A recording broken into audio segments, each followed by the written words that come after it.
Hi, I'm Brent Haiti, mentor, coach, and ideal life architect with One Wave Life, and this is Calm Waters, the podcast about creating freedom, experiencing balance, and living a rewarding life while also growing a thriving and successful business. I hope you enjoyed today's episode. I am thrilled to be talking to Shelley Tobin of Higher Growth Consulting. Today we are going to explore the DISC behavioral and communication system and how it can help you understand yourself and those around you at work or at home a whole lot better. So listen in, because this can be a difference maker in how effectively you communicate, leading to better results at work and greater happiness at home. So welcome, Shelley. I'm really looking forward to our chat today. Thank you for having me. So let's start here by just talking about DISC itself. What is DISC, and talk just a little bit about it so that our listeners can understand kind of what we're going to be getting into here in our discussion. So DISC is it's a behavioral tool that we utilize in business for a variety of things, and it allows us to understand the people around us and the way that they like to communicate. And sometimes we don't have the ability to know that, so we have to take the time and we learn it, and we can understand just by verbal cues, the way they speak, the way they walk, variety of different ways that will tell us how or which behavior someone is. And it's so important in understanding that, because we don't all receive and give communication the same way. And so what is natural for one person may rub someone the wrong way, and they may take offense to it without that other person ever meaning that to happen. So it's just a really great way to understand those people around you, whether it's work, whether it's, your employees or your family, friends, neighbors, whoever it may be, to understand a little bit about them and the way they communicate. Absolutely. And I think we as individuals, we tend to operate very unconsciously, and we tend to operate from our own space and our own style. And I think sometimes we don't necessarily think, but we just react that everybody else ought to be just like me. And yet we're very different out there. And we'll see that as we discuss this one. And the more clearly I think we can understand and we can sense and see how somebody else is, especially when it's different from us, then hopefully that'll allow us to be more effective, to be more impactful, to be more compassionate, maybe, and perhaps get better results at work, and perhaps have a better experience at home. Absolutely. I mean, understanding this allows you to build better, stronger, more effective relationships. And that can do nothing wrong. You can do nothing wrong with that. I mean, It really just does help propel you to the next level in all of your relationships. Absolutely. So some of our listeners may not know that DISC is an acronym, and each letter, DISC, stands for a different type of a behavioral and communication style. So what we're going to do is we're going to take each of those letters one by one and dive a little deeper into them. We're going to take a look at some of the general characteristics of that particular letter. We're going to talk about some of the visible clues, things that you can look for in yourself or in others to understand them better, and talk a little bit about how we can interact with this particular person most effectively, again, both at work and at home. And then we'll kind of wrap things up with a little fun celebrity style, and taking a look at some celebrity examples of that particular letter and people that you might relate to out there, so that it might just drill it a little more closely home for you. So let's begin. The first one we're going to look at is the letter D. So Shelley, please just define this one for us. Tell us what it is, and let's start with some of those key general characteristics. Okay, so D stands for dominance, and dominance is in the DISC world that I work within is how we respond to problems and challenges around us. And so when we look at dominance, we're looking at individuals who are very direct in their communication. They have something to say, they want to get it, they want to get it done and move on. These people are looking for results and efficiency. And they can sometimes have a fairly challenging disposition because they're so focused. And they represent 18% of the population. So they're future oriented, meaning that they're always thinking ahead. So when you're talking to someone, after we get through all of this and you start to learn how to identify it, when you're talking to someone who is a dominant, a D, a high D, as we call it, you've got maybe a few minutes of their time and their brain is already moved on to the next thing on their list. They just want to accomplish the things they need to get done. Get to the point. So yeah, exactly. Get to the point. And I say that a lot in one of the tips that we're going to talk about later is how we respond to them, how we work with them. It's also important to note that each of these behavior factors has an emotion attached to it, and that each of these behaviors, so dominance, will have two sides of the component. So not everyone is going to be what we call a high D. Some people are going to be very low on that scale, and that's okay. There is no right or wrong in DISC. It is just simply who we are. And so it's important to remember that there's two sides to everything. Now, I mentioned that there's an emotion attached to this. And in dominance, in the D, that emotion is anger. And so what that means is that someone who's very high on a dominance scale is going to be very quick to anger, but they're going to forget about it really quickly too. So you may experience that as someone who just blew up over nothing. And then 10 minutes later, it's like nothing happened at all, right? Whereas the person who's on the flip side of that is just going to let it stew. All of these things are just going to pile up one after the other, and eventually they reach that boiling point where they explode. But because they've held on to it for so long, they don't forget about it so quickly. So it could be 3-4 days later, maybe even a week or two before they let go of that anger from whatever that situation was and are back to being themselves a little bit. So that's D overall. Okay, thanks for sharing on D. Let's move on to the next one.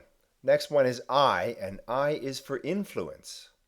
Tell us more about the influence behavior and communication style, and what are some of those key characteristics that we can begin with? Absolutely. So our influence style is more about our extrovert or introvert side of us. And I talk to a lot of people who present themselves as very much an extrovert, and they really say, I'm an introvert. I really don't like to do this stuff. And so, as I mentioned before, we all adapt to the situations around us. So there's going to be things that you identify with in here, and there's going to be things that you're going to be like, oh yeah, that's right.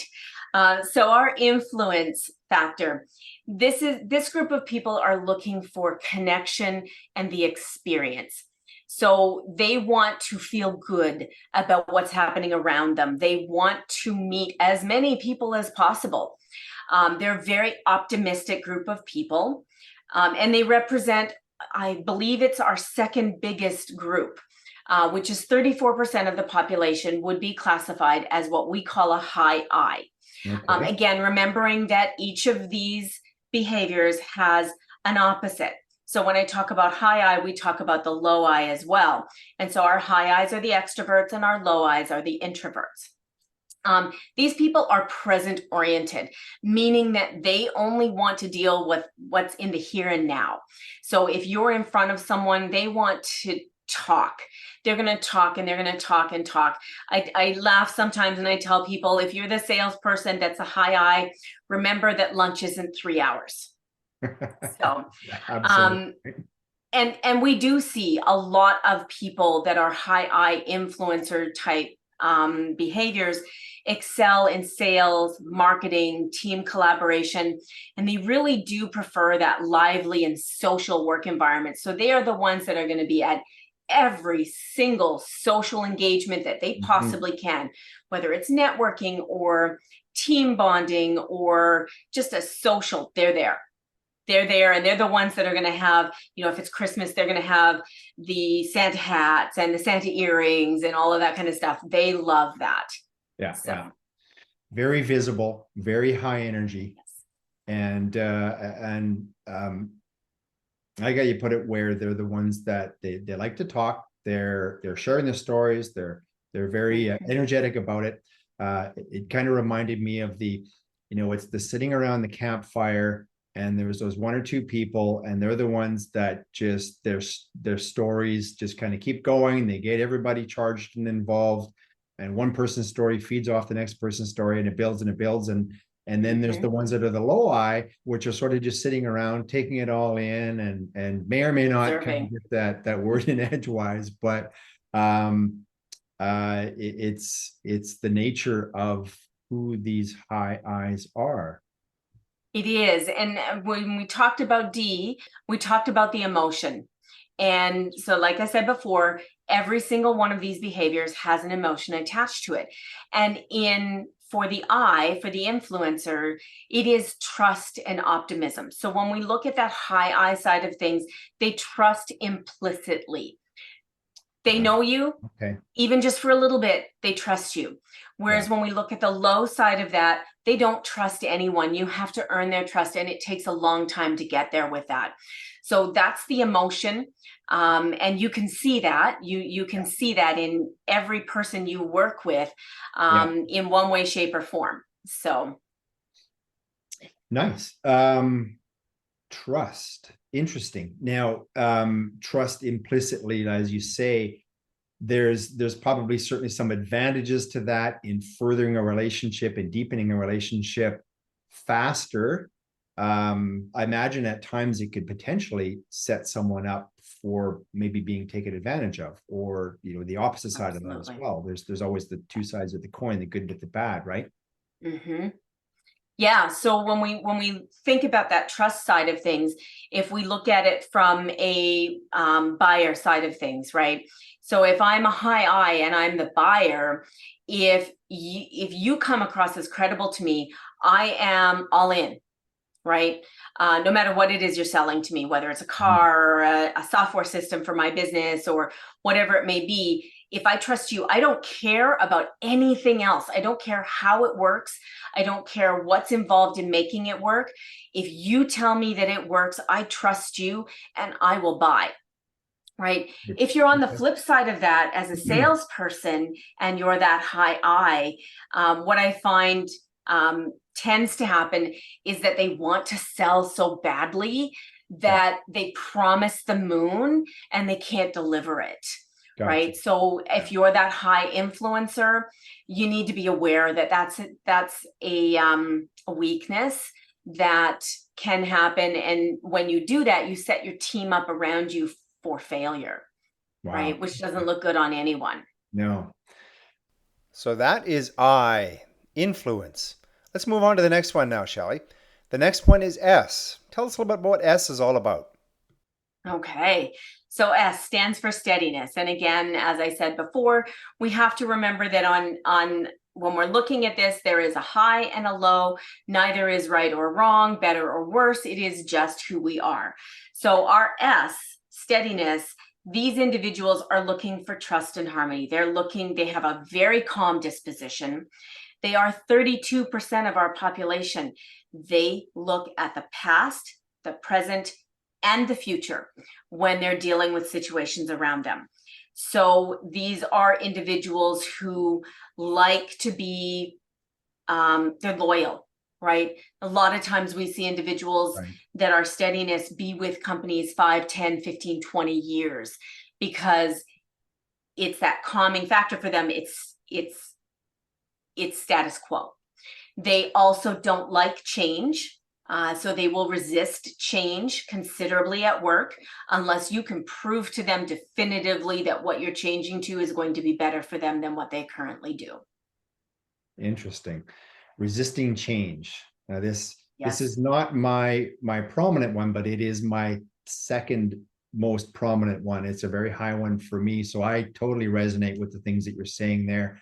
Resistant to change. It's funny that in certain areas of my world, yes, that's absolutely the case. In other areas, I seem to embrace change. And like we've talked about before, as we become more conscious of the 4 different behavioral styles and see them within us, we can start to adapt so that we can really kind of learn from, grow into, and take advantage of each one of them. And this is one of those that I think for myself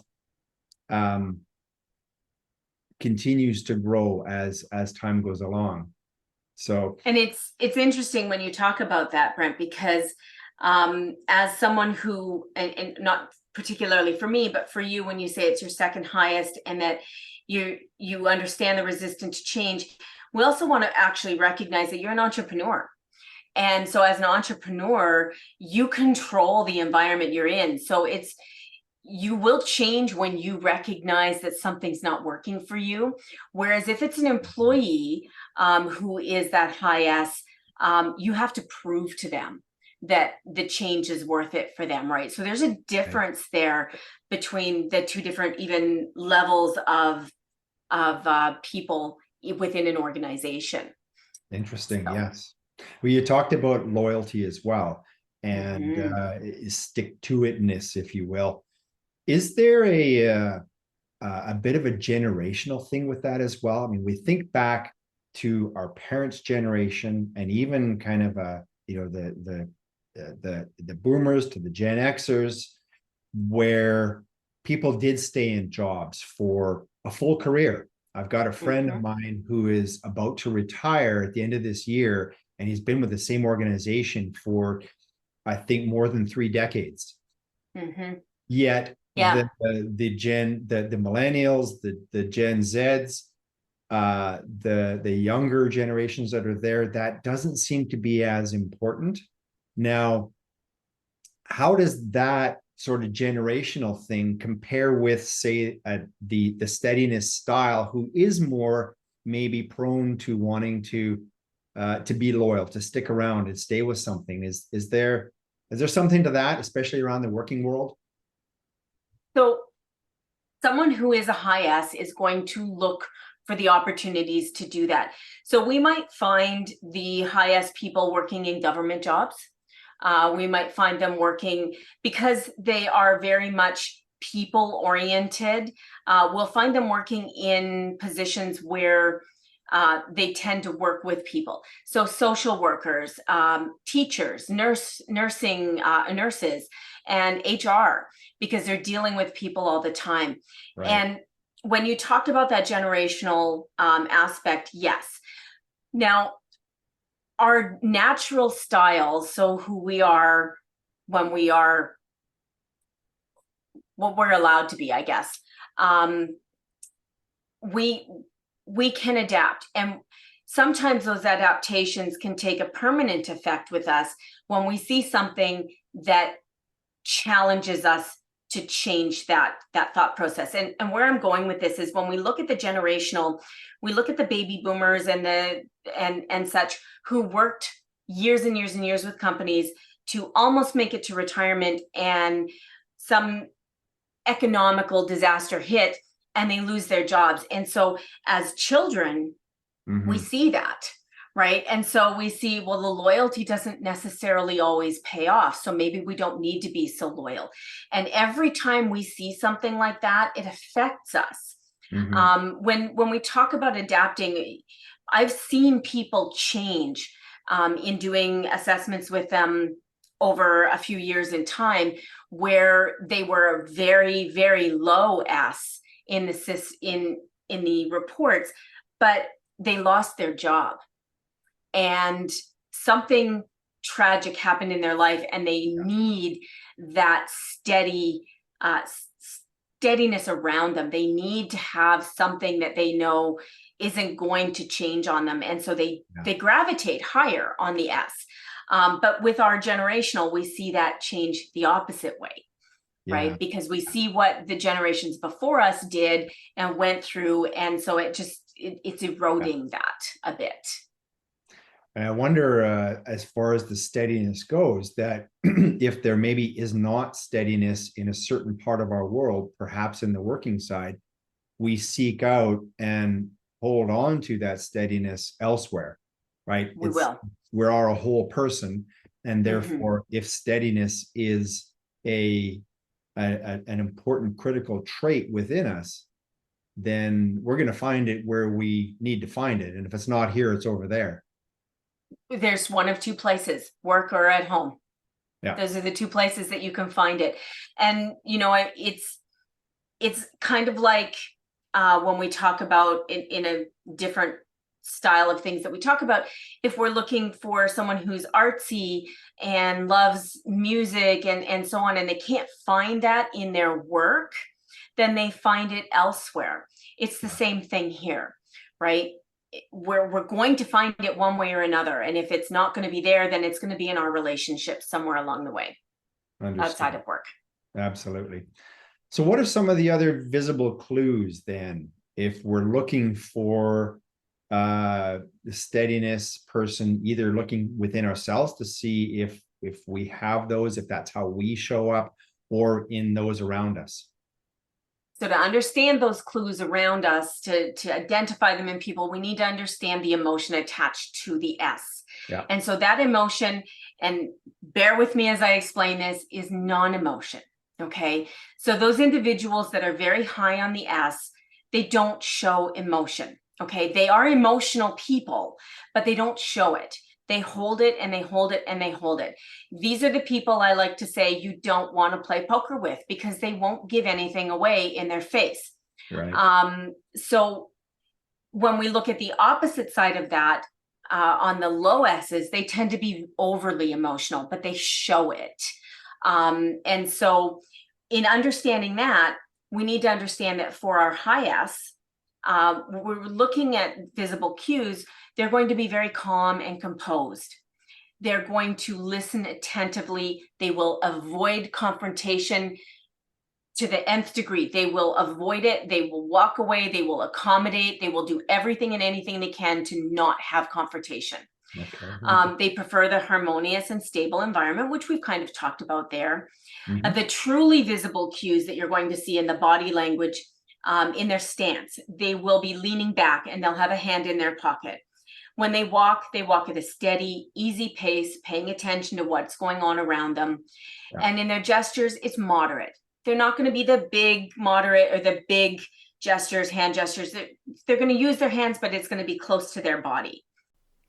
All right, so that is S, our steadiness people. Let's move on to our fourth of the DISC profile, C, for compliance. So our high compliance, high C individuals are looking for procedures.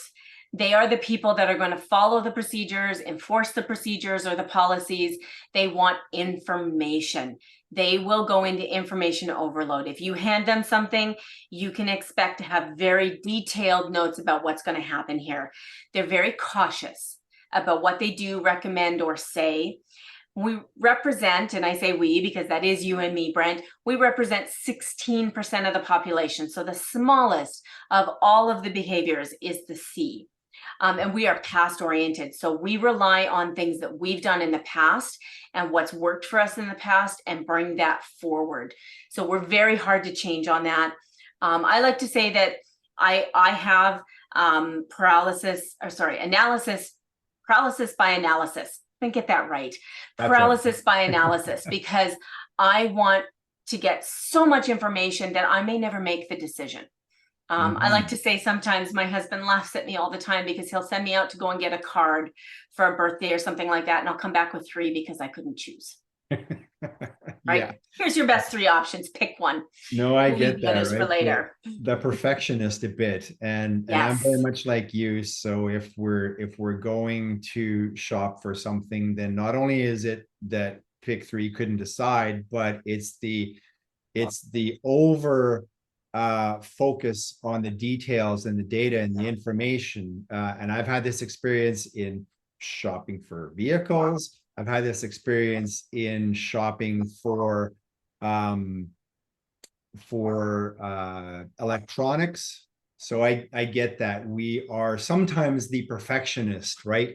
And I know that at times I have gone, and I think it drives my wife nuts as well, where shopping for a vehicle or shopping for electronics, and I'll be in there asking questions upon questions upon questions and looking at the data, looking at the details, and test driving this and test driving that, and taking so long to get to that final decision, where someone who is not a high C would have made the decision, made the purchase, been out a long time ago. But at least for me anyways, I feel good about the decision when I finally get to it. Right? I've done the same thing, whether it's buying a car, buying software for my company.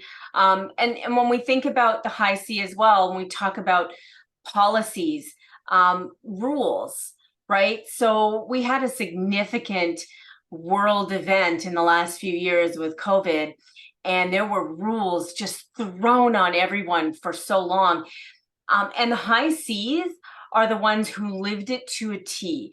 And I can honestly relate to that, because when we had those arrows in the grocery store aisles, I could not make myself go against them. As much as I was like, it's only 10 steps. And I would say this in my head, it's only 10 steps away. I couldn't do it. I would go around to do it the right way. That's someone who's a high C. Yeah. Who just understands that the rules and the processes and procedures are there for a reason, Yeah. and they work. And so we follow them and we make sure that they're there. We are also the people who make sure that the details that need to be dealt with in projects and whatever we're doing in work are there. And that's why all those other people need us. Yes. So I love your example though of the arrows on the floors, and I too, it was the same thing, and I get it, right? Because this is my style. So you're drawn to follow those no matter what, even though it's easier to just go this way. And I can think of some examples where I didn't. I broke the rules. I didn't do what I was supposed to do, and I went down the wrong aisle. And it was funny because it builds up a little bit of this stress inside. Like I'm doing something I'm not supposed to be doing. And it was equally funny because my daughter was along with me and she was totally calling me out on breaking the rules. I think she's more like I am in terms of that. But it's kind of that, it's the natural tendency.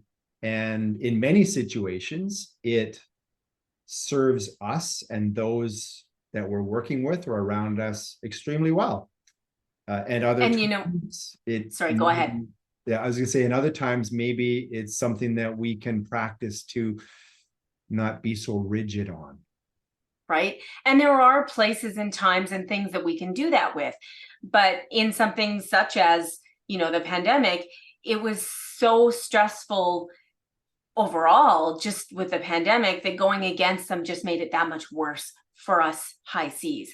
And when we think about that and what we've just been talking about, it plays perfectly into the emotion for C. And that's fear. We fear making the wrong decision. We fear not having the right answer. We fear not having enough information. We fear what's going on around us. And so that's where the policies and procedures that people put in place, we understand it because it's going to protect us. It's going to give us what we need to feel comfortable in life and at work. So that's our emotion. And when we talk about, again, as I've mentioned before, we talk about the two sides of things. So that high C fear is the driving thing behind their decision making. Whereas for the individuals that are on the lower end of that scale, it doesn't matter. They don't fear it. They're more concerned about just doing what they need to do, and talk about that with speeding or traffic violations or anything like that. Well, what, if I get caught, I get caught, whatever. They're not worried about it. Whereas those of us who do fear that, we're very worried about it. Yeah. So the high C, we've just been talking about a number of different visible clues to understand and recognize that person. Are there more? What are some other ones that we can be on the lookout for to know that that person is a high C, or to see it within ourselves? Right. So there are. So when we think about our high C, they're going to be the individuals that are looking for a precise and analytical approach. They love their statistics. They're very detail oriented and organized. And as we mentioned, they tend to follow the rules and protocols. When we look at body language, when we look at the stance, like we've looked at all the other ones, their arms are folded. And I find myself folding my arms all the time and not even thinking about it. Or they'll have one hand on their chin when they're talking. They walk a very straight line. They are not weaving back and forth. They are walking a straight line, but they're very reserved, with little to no gestures. Now, I use a little bit of gestures in mine, but that's some of my other traits showing up in that. So again, because we have all of these in us to varying degrees. So those are the things that we are going to look for, to recognize those individuals.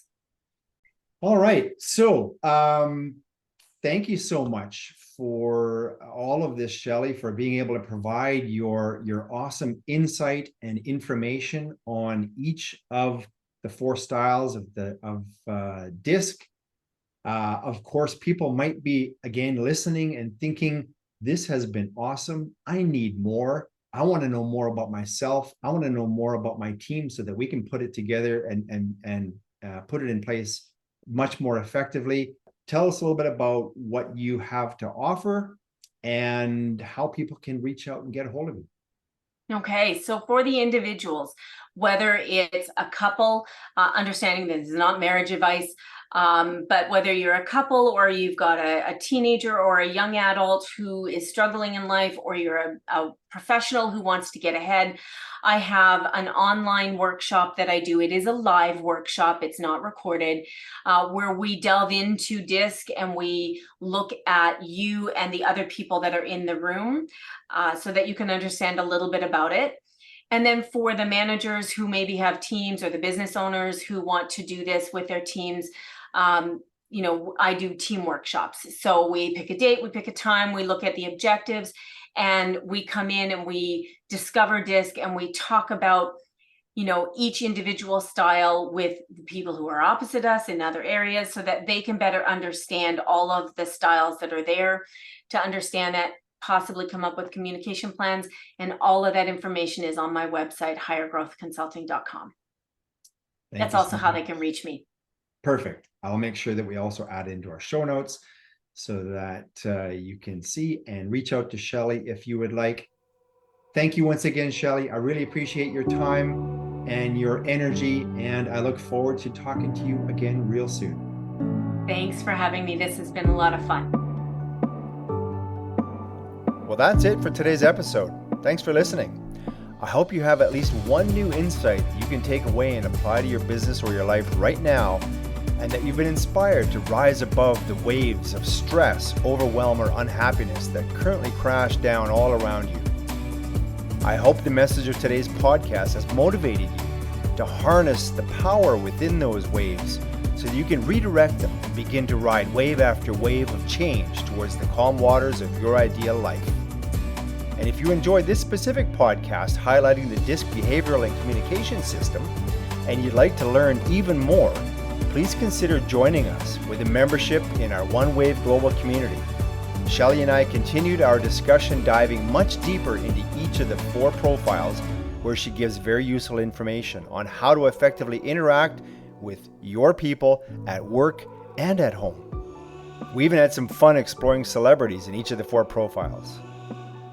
In our One Wave Global community, you'll find our members are just like you. They share many of the same challenges that you face.